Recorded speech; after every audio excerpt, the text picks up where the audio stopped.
नमस्कार, मी जयश्री तोरडमल. चला, आजचा विषय खूप गमती विषय आहे, परमेश्वराविषयी आहे. आज मी काय सांगणार आहे की बरेच जणांचे असं प्रश्न असतो की सर्व देव भारतातच का आहेत. काय, सर्व देव जे आहेत ते आपल्या भारतामध्येच का आहे? त्याचं पण एक कारण आहे हो. धार्मिक जर आपण पाहिले असं विचार बऱ्याच ठिकाणी असं लिहून ठेवलेलं आहे ग्रंथांमध्ये वगैरे मोठ्या मोठ्या, की का आहेत भारतामध्ये. आता बघा, साधी सोपी गरज आहे. माणूस कुठं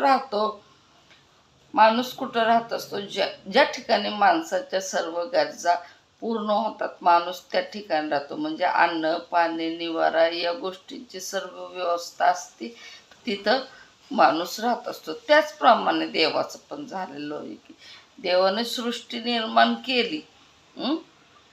पण कसं, आणखीन एक उदाहरण सांगतो. जसं की भूकंप येतो, ते भूकंपाचं एक केंद्र कसं असतं, लावारस शिवारस बाहेर येण्यासाठी एक केंद्र कसं असतं, त्याचप्रमाणे हे ना ऊर्जेचं केंद्र हे भारत आहे. आणि ऊर्जा म्हणजे देव. बघा, आता तुमच्या लक्षामध्ये येत असेल की बऱ्याच नद्यांचा उगम हा भारतामध्ये आहे. म्हणजे पिण्याचं पाणी जे आहे ते भारतामध्येच आहे. सर्व प्रकारचं हवामान जे पोषक आहे ते भारतामध्ये आहे. आता तुम्ही इतर देश पाहिले असतील, तिथं कसं हवामान आहे हे तुम्हाला माहिती आहे, पण भारतामध्ये कसं सर्व प्रकारचं हवामान आहे. भारता म्हणजे कुणीही बाहेरचं जरी असलं, बाहेरच्या देशातलं, तरी तो भारतामध्ये राहू शकतो. म्हणजे सर्व प्रकारचं पोषक हवामान असं आहे.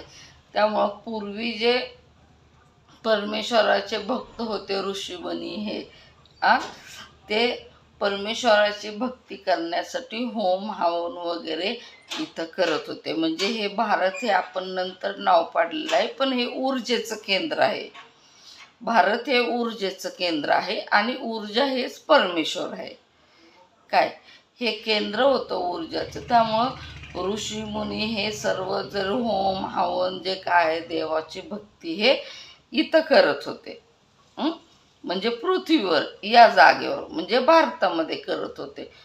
आणि त्या ऋषीमुनींना त्रास देण्यासाठी राक्षस आले होते. राक्षस येत होते, त्या ऋषीमुनींना खूप त्रास देत होते. तुम्ही पाहिलं असेल बऱ्याच ठिकाणी ते खूप त्रास देत होते आपल्या भक्तांना, देवाच्या भक्तांना.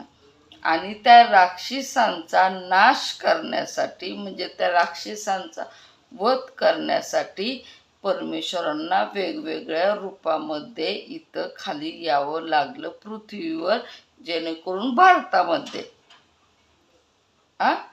आपण त्याचं नाव भारत ठेवलेलं आहे. तिथं ते यावं लागलं परमेश्वराला. मग सर्वामध्ये परमेश्वर तिथं आले साक्षांत. म्हणजे सर्व देशांमध्ये पवित्र जर ठिकाण म्हणलं तर मग आपलं भारत आलं, हो की नाही?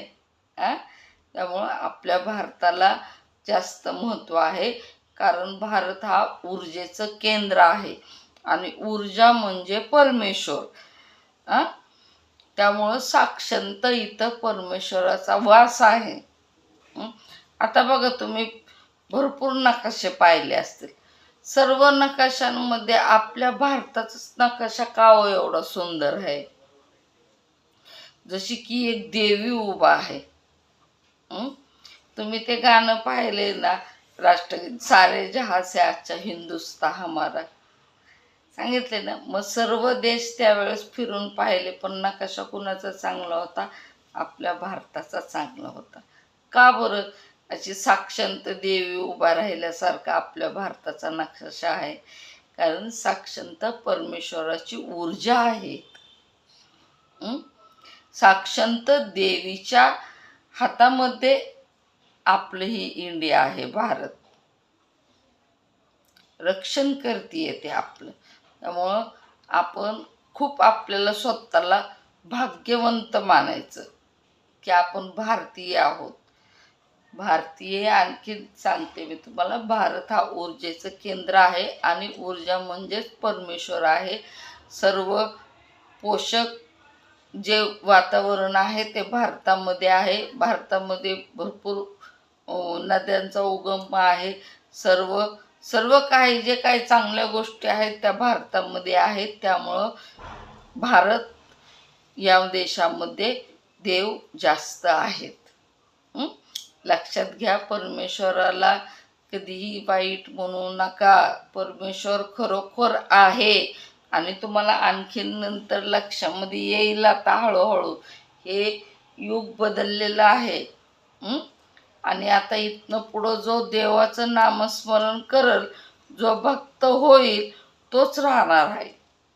नाहीतर निम सगळं बदलणार आहे. काय त्यामुळं सतत देवाचं नामस्मरण करत जा. वेळ मिळेल त्यावेळेस देवाची भक्ती करत जा. देवाचं नामस्मरण करत जा. स्वतःमध्ये ऊर्जा निर्माण करा.